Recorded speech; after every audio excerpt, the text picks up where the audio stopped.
Ahora veamos en el main. Nosotros aquí en el main ya tenemos algunos detalles implementados. Por ejemplo, y lo voy a hacer parte por parte. La primera forma que tenemos es la habitual, ¿no? Es decir, creamos un objeto del tipo empleado llamado Pedro Juan y Cantinflas, y a través del objeto M1 mandamos a llamar a la función miembro get número de empleados y posteriormente get primer nombre y get primera. Entonces, para ver cómo funciona esto, lo voy a quitar y lo vamos a compilar. Una vez que está compilado, vamos a ejecutarlo. Ahí está, ¿no? Nos dice el número de empleado es 1 porque solamente hay uno, soy Juan Cantinflas, ¿no? Perfecto, funciona. Otra manera es precisamente creando un apuntador, por ejemplo, un apuntador a un objeto del tipo empleado. Y como este es un apuntador, pues yo puedo crear un objeto a través del operador new, creando memoria. Solamente que ahora yo le tengo que decir new, ¿de qué tipo? Bueno, de empleado.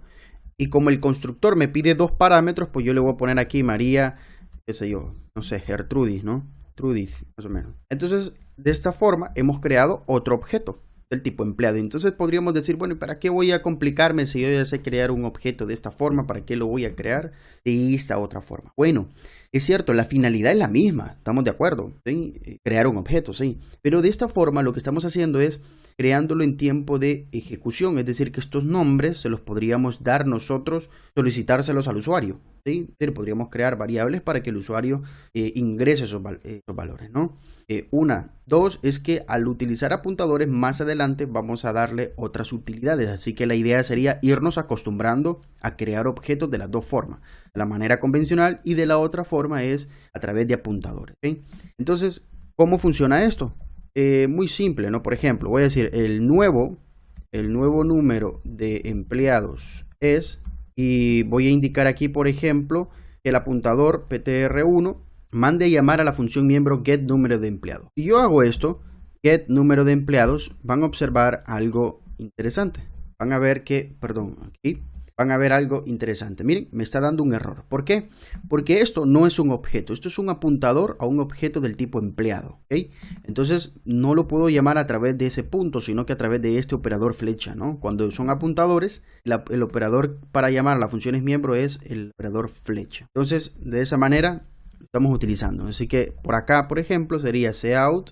Soy, por ejemplo, voy a mandar a llamar el nombre, ¿no? La función getNombre. Así que yo diría ptr1 y mando a llamar a la función get primer nombre y voy a hacer un espacio y voy a mandar a llamar aquí nuevamente ptr1 y get apellido, ¿sí? De esta manera. Entonces, en teoría, según nuestro programa, aquí hemos creado un empleado, aquí hemos creado el segundo empleado, entonces esto debería de tener el número 2. Vamos a ver qué sucede. Compilarlo. Vamos a ejecutarlo. Y observamos que el número de empleados es 1 y el número de empleados es 1 nuevamente. Y aquí tenemos el problema, ¿no? ¿Por qué? Porque aquí debería de aparecer 2. ¿Qué es lo que resulta? ¿Qué es lo que está sucediendo? Suceden muchísimas cosas. Pero entre las que vamos a mencionar es lo siguiente. Cuando nosotros, si observan el primer video, en el primer video les decía que básicamente una clase es como una fábrica, ¿no? Y que básicamente cada objeto que nosotros creamos toma una copia de los miembros de datos. Es decir, el objeto que hemos creado aquí toma una copia de los miembros de datos, es decir, de estas tres variables, ¿no? De los dos apuntadores y la variable que está ahí. Y este objeto que hemos creado aquí también tiene una copia de primer nombre y primer apellido. Entonces tiene sentido ahora que cada uno imprima el valor de 1, ¿sí? Porque cada quien tiene su copia, tienen sus datos totalmente distintos, diferentes. Y ese es el problema, que muchas veces necesitamos que algunos datos sean comunes en todos los objetos, sean exactamente el mismo, como por ejemplo el número de empleado. El número de empleado nosotros necesitamos en cierta medida que todos los objetos lo manejen, ¿no? Entiendan cuál es la cantidad de empleados que existen, vamos a decirlo, o la cantidad de objetos que se han instalado, ¿no?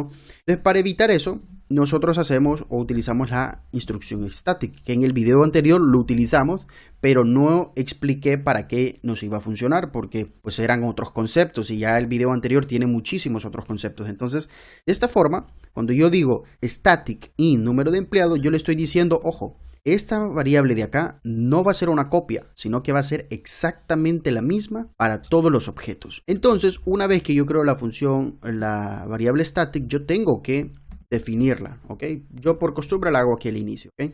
Entonces, variables static, ¿ok? Y pues para definirla es bien simple, lo único que hacemos es, por ejemplo, miramos el tipo de datos, que es entero, diríamos int, de dónde está, en empleado, y cómo se llama, num de empleados, y la voy a inicializar en 0, ¿ok? Entonces de esta manera estamos inicializando la variable estática, es decir, la variable en común para todos los objetos, ¿ok? Entonces, por ejemplo, voy a compilar, voy a ejecutar. Miren ahora, ya el objeto dice número de cuando creamos el objeto María, ya ella dice que es el número de empleado 2. ¿Y cómo lo supo? Bueno, porque cuando nosotros creamos el primer objeto, ¿sí?, a Pedro, manda a llamar al constructor, hace este procedimiento y la función contar, pues lo que hace es incrementar la variable número de empleados, es decir, de 0, que está acá, la incrementó en 1. Pero como esa variable es común para todos los objetos, entonces en el momento que creamos el siguiente objeto, la variable que tiene, que es número de empleados, no vale 0, sino que vale 1 ya, porque el objeto anterior la cambió. Entonces cuando cuando se crea el segundo objeto, hace exactamente lo mismo y vuelve a mandar a llamar a la función contar, solo que ahora de 1 pasa a 2, ¿verdad? Entonces de esa manera estamos viendo que esa variable es común a todos los objetos. Entonces continuemos, veamos qué más podemos hacer. Por ejemplo, yo puedo crear ahora un apuntador, vamos a decir de empleado 2, voy a crear un nuevo objeto, se llama Napoleón, qué sé yo, Napoleón Cruz, ¿sí? Y vamos a hacer exactamente lo mismo, así que voy a copiar esto, para no escribirlo, voy a copiar. Bueno, aquí sería apuntador 2, sería ptr2, voy a copiar, compilar, y vamos a ejecutar. Miren, Napoleón Cruz es el objeto número 3. Entonces, todo funciona perfectamente, funciona muy bien. Pero bueno, todavía hay algunos detallitos que vamos a tener que ir limpiando. Por ejemplo,